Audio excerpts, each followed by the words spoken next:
분명 나쁜 사람은 아닌데 만나고 돌아오면 이상하게 마음이 무거워지는 사람이 있어요. 그 사람이 심하게 무례한 것도 아니고 대놓고 상처를 준 것도 아니에요. 오히려 겉으로는 꽤 친절해 보일 때도 많아요. 그래서 더 헷갈려요. 내가 예민한 건가, 내가 사람을 너무 까다롭게 보는 건가 싶어지죠. 하지만 어떤 관계는 큰 사건이 없어도 사람을 지치게 만들어요. 상처 때문이 아니라 감정이 계속 새고 있기 때문이에요. 오늘은 좋은 사람인 줄 알았는데 이상하게 같이 있으면 지치는 사람의 심리에 대해 이야기해 볼게요. 이런 사람과 있으면 대화가 끝났는데도 머릿속이 계속 바빠요. 집에 와서도 방금 내가 한 말이 괜찮았는지 자꾸 되짚게 돼요. 상대가 기분 나빴을까봐 신경 쓰이고 내가 너무 차갑게 말한 건 아닌지 걱정돼요. 그 사람 앞에서는 나답게 말하기보다 자꾸 분위기를 맞추는 사람이 돼요. 웃어야 할 것 같고 리액션을 해줘야 할 것 같고 괜찮다고 말해야 할 것 같아요. 그런데 이상하게도 상대는 나에게 나쁜 말을 한 적이 없어요. 그래서 내 피곤함을 설명하기가 더 어려워요. 친구에게 말하려고 해도 참 애매해요.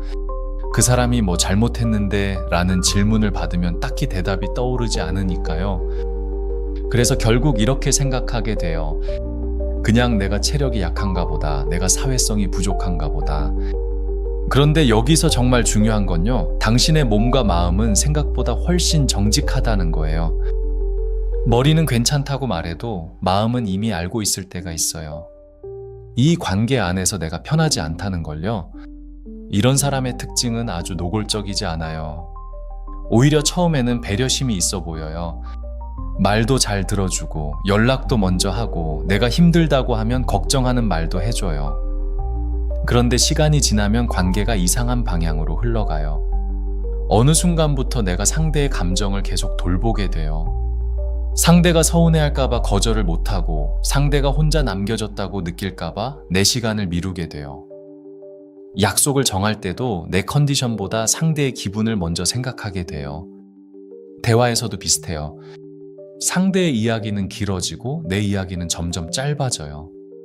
내가 말을 꺼내도 어느새 다시 상대의 고민으로 돌아가요. 결국 나는 듣는 사람, 달래는 사람, 맞춰주는 사람이 돼요. 처음에는 괜찮아요. 나도 누군가에게 도움이 되는 느낌이 싫지만은 않으니까요. 문제는요, 그 역할이 어느 순간부터 고정될 때예요. 내가 힘든 날에도 나는 상대를 달래는 사람이 되어 있어요. 이 관계에서는 이상하게 쉬어도 쉬는 것 같지가 않아요. 언제든 상대의 감정 호출을 받을 준비를 하고 있기 때문이에요. 그럼 왜 좋은 사람처럼 보이는 누군가가 이렇게 피곤하게 느껴질까요? 첫 번째 이유는요, 상대가 감정을 나누는 게 아니라 맡기는 방식으로 관계를 맺기 때문이에요. 누구나 힘들 때는 누군가에게 기대고 싶어요. 그런데 건강한 관계에서는 기대더라도 다시 자기 발로 서려는 움직임이 있어요. 반대로 지치는 관계에서는 상대가 계속 내 마음의 의자에 앉아버려요. 나는 서 있고 상대만 쉬는 구조가 되는 거예요. 두 번째 이유는요, 상대가 은근한 죄책감을 사용하기 때문이에요. 직접 강요하지는 않지만 거절하면 내가 나쁜 사람이 된 것처럼 느끼게 해요. 상대의 말은 대개 이런 식으로 다가와요. 나를 이해해줄 사람은 너뿐이라는 부담이에요. 말 자체는 다정해 보일 수 있어요. 하지만 그 안에는 네가 나를 책임져야 한다는 메시지가 숨어 있을 때가 있어요. 세 번째 이유는요, 그 사람이 내 경계를 자주 흐리게 만들기 때문이에요. 경계란 차갑게 선을 긋는 게 아니에요. 내가 가능한 것과 가능하지 않은 것을 스스로 아는 감각이에요. 그런데 어떤 사람 앞에서는 이 감각이 약해져요. 내가 원래 하려던 일보다 상대의 기분이 더 급해 보이기 때문이에요. 결국 나는 내 피곤함을 뒤로 미루고 상대의 불편함을 먼저 처리하게 돼요. 그리고 네 번째 이유는요, 상대가 나를 편안하게 만드는 사람이 아니라 긴장하게 만드는 사람이기 때문이에요. 좋은 관계의 핵심은 착함이 아니라 편안함이에요. 착한 말보다 중요한 건 내가 나로 있어도 괜찮다는 느낌이에요. 이런 관계는 대체로 비슷한 패턴을 반복해요. 처음에는 상대가 나를 아주 특별하게 대해줘요. 처음에는 그 사람이 나를 정말 특별하게 여기는 것처럼 느껴져요. 그래서 관계가 빠르게 가까워져요. 그 말이 싫지는 않아요. 누군가에게 필요한 사람이 된 것 같아서 마음이 열려요. 하지만 어느 순간부터 그 말은 칭찬이 아니라 역할이 돼요. 너는 좋은 사람이니까 계속 들어줘야 하는 사람이 되는 거예요. 상대는 힘들 때마다 나를 찾아요. 그런데 내가 힘들 때는 이상하게 대화가 오래 머물지 않아요. 내 이야기를 하면 상대가 조언을 빨리 끝내거나 다시 자기 이야기로 넘어가요. 그러면 나는 점점 배우게 돼요. 이 관계에서는 내 이야기를 길게 하면 안 되는구나. 이때부터 관계는 균형을 잃어요. 한 사람은 계속 표현하고 한 사람은 계속 담아내요. 그러다 내가 조금 거리를 두면 상대는 서운해해요.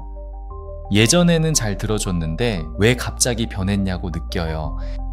하지만 사실 갑자기가 아니에요. 당신은 오래 참았고, 오래 맞췄고, 오래 신호를 보냈어요. 다만 상대가 그 신호를 보지 않았거나 보고도 중요하게 여기지 않았을 뿐이에요. 그래서 이런 관계에서 가장 조심해야 할 감정은 분노보다 죄책감이에요.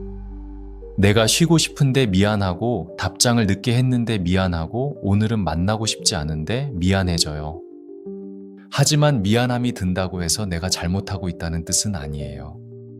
익숙한 역할에서 벗어날 때도 죄책감은 생겨요.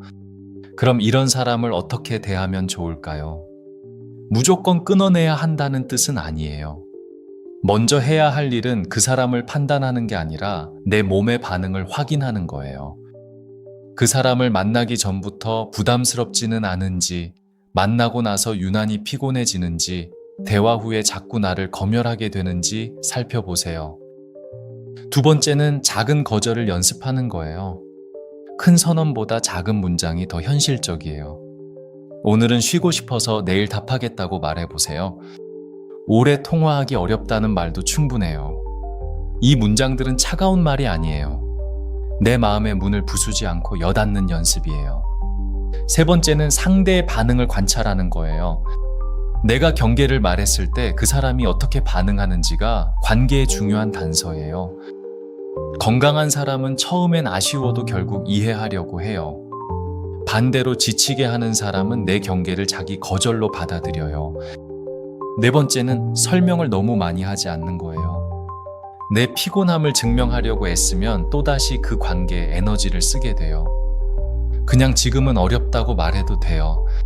오늘은 쉬겠다는 짧은 문장만으로도 충분해요. 다섯 번째는 관계 안에서 내가 회복되는 순간이 있는지 보는 거예요. 좋은 관계는 힘든 이야기를 나눠도 이상하게 마음이 조금 가벼워져요. 반대로 소모적인 관계는 아무 일 없어도 마음이 무거워져요. 관계를 유지할지 말지는 당장 결정하지 않아도 돼요. 먼저 내 에너지를 덜 빼앗기는 거리부터 찾아보세요. 당신이 누군가와 함께 있을 때 지친다고 해서 그 사람을 미워한다는 뜻은 아니에요. 또 당신이 이기적이라는 뜻도 아니에요. 마음은 누군가를 싫어해서가 아니라 자신을 지키기 위해 피곤함을 보내기도 해요. 좋은 사람처럼 보이는 모든 사람이 내게 좋은 관계가 되는 건 아니에요. 나에게 좋은 관계는 내가 계속 착한 사람으로 증명하지 않아도 되는 관계예요. 내가 쉬어도 괜찮고 거절해도 관계가 무너지지 않고 내 이야기도 머물 자리가 있는 관계예요. 그러니 누군가와 함께한 뒤 자꾸만 마음이 축 처진다면 그 느낌을 너무 빨리 무시하지 않았으면 좋겠어요. 당신의 마음이 약해서가 아니라 그 관계 안에서 너무 오래 긴장하고 있었던 걸지도 몰라요. 혹시 여러분도 좋은 사람인 줄 알았는데 이상하게 만나고 나면 지쳤던 관계가 있었나요? 그때 가장 피곤했던 순간이 있었다면 댓글로 나눠주세요. 비슷한 마음을 가진 누군가에게 작은 위로가 될 수 있어요.